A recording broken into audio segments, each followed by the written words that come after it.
Kanina po narinig ko yung historical antecedents ng binanggit, Your Honor, Senator Pimentel. Would the good gentleman agree that the reason why the position of constitutionalists, textualists for that matter, on this issue is that the Constitution is silent as to the word carry over, crossover, continue. Meron po ba nakalagay sa Constitution, sa Saligang Batas ng Pilipinas, 1935, 1973, 1987 na carry over? Mr. President, I will respond directly to the question. Wala pong nakasulat doon that it shall carry over, pero binanggit ko sa aking manifestation, wala talaga rin nakasulat doon that it cannot cross over. So, in effect, let us say textually, both positions are not even mentioned or entertained in the Constitution. Mr. President, sangayon po kaya ang ating ginagalang na minority leader na kaya dahil walang carry over notion ay dahil malaki po ang pagkakaiba. There's a big difference between the 1987 Constitution and the 1935 Constitution, which was patterned after the United States Constitution. And I would like to have this placed on the records, Mr. President. Sa US Constitution, 100 po ang senador. At nag-i-election po every 2 years ng 33 senators. Ang naiiwan pong senador sa Estados Unidos, pag nag-i-eleksyon, ay 67. Because 67 plus 33 is 100. 67 is sufficient to comply with the provision of the U.S. Constitution to convict in an impeachment case. Dahil 2/3 po yun ay 66. May sobra pang isa. Sa atin pong saligang batas noong 1935, kung inyo pong susuriin, ang atin pong senador na bumubuo rin ng impeachment court ay 24. Subalit, Mr. President, in the 1935 Constitution, ang eleksyon po natin ay 8-8-8. Tuwing mag-i-eleksyon ng senador, ang i-elect na senador kasama sa mga kongresista ay 8 senador lamang. Ang may iwan po ay 16. And 16 is 2/3. Enough to have a quorum as well as to convict or to acquit. In our present constitutional scheme, 1987 Constitution, we also have 24 senators, but we conduct elections every 3 years for 12 senators. Meaning to say, Mr. President, yung may iiwang kalahati na 12 is not sufficient to constitute a quorum, dahil 12 dapat 13, much more convict. Because to convict, you need 16 senators, Mr. President.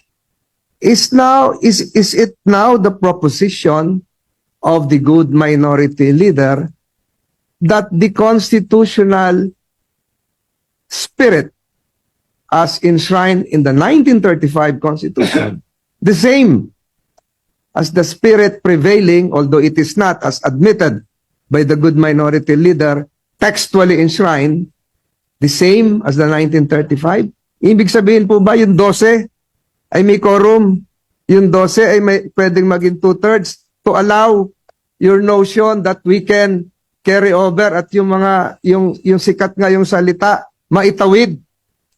Tama po ba yun, Mr. President? Ako, Mr. President, yung 2/3 kasi is, actually that was probably just the decision of the framers of the Constitution. They could have made it 1 plus 1. They could have made it 3/4. So it's maybe by accident that 2/3 is equal to 8 plus 8 is 16 is 2/3 of 24. But I do not think that that was really the point, Mr. President. But at any rate, we have to live with the 1987 Constitution. So we look at the 1987 Constitution. And looking at the 1987 Constitution, the Senate is the impeachment court, not because it is the Senate created under Article 6, because it was recognized to be the court under Article 11. The framers could have chosen another body to be the court. That is theoretically possible. But it chose the Senate, not as a legislative body, but as a part of Congress, but not as a legislative body. So, yun po yung aking pagkaintindi. We have to live with the 1987 Constitution. We copied generally the idea siguro sa United States, but let's not be so beholden to their practices and rulings kasi iba na rin po, iba talaga ang sitwasyon natin. And I think textually speaking, my position is supported that although we keep on saying Senate, but this is not Senate as the other half of Congress, but this is the Senate chosen under Article 11 to be the impeachment court. So iba po ito. And then may paragraph 8 doon, sinabi, Congress shall also issue the rules to give life to the accountability of public officers. So, and we have done that. So, kaya ang aking stand actually is the Senate as an institution is the impeachment court. So the member judges can change, but just like as a division of the Supreme Court, division of the Sandigan Bayan and the CA, if they change their members, yung docket nila or caseload nila, tuloy pa rin. They have to decide the cases and bring the cases to their logical conclusion. So that is my simplified position, Mr. President. So one last question, Mr. President, if the good gentleman would accede. Ang ibig sabihin po nito, Mr. President, is that the Senate now, under the 19th Congress, is empowered, is authorized to confer a jurisdiction to another Senate, which would be forthcoming, the Senate of the 20th Congress. So, allowed po ba tayo under the Constitution to transfer pending business, or should it follow likewise, using your logic, the traditional norm of having it refiled and reset starting from zero? Similar to the bills. Yes, yun na nga. So, ibig ko sabihin, Mr. President, what would prevent the 19th Congress from passing on the impeachment case, not just to the 20th Congress, but to the 21st Congress? And I implore the good minority leader that all the provisions mentioned a while ago, which are correct, should likewise be read together with the constitutional provision that there should be only one impeachment case filed per year against the same respondent, Mr. President. Alam nyo ba, Mr. President, na yung rule na yung legislative workload natin ay magre-reset pag may bagong kongreso? Alam nyo ba na wala sa Constitution yun? Nasa rules natin yun. Ang rules natin, promulgated natin because of the power given to us by the Constitution, but the Constitution does not specify that.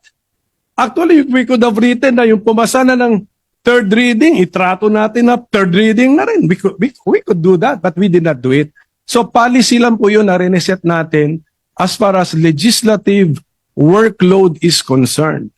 Pagdating naman sa impeachment judicial workload of the Senate as an impeachment court, I propose, or I give the interpretation that the caseload remains. Ang nagbago lang are the member judges. Just like, I think we can easily envision sa Supreme Court, nagbabago, divisions ng CA, divisions sa Sandigan Bayan, but the caseload remains. So I think we can mentally separate the two kasi Article 6 yung legislative workload, Article 11 yung impeachment workload.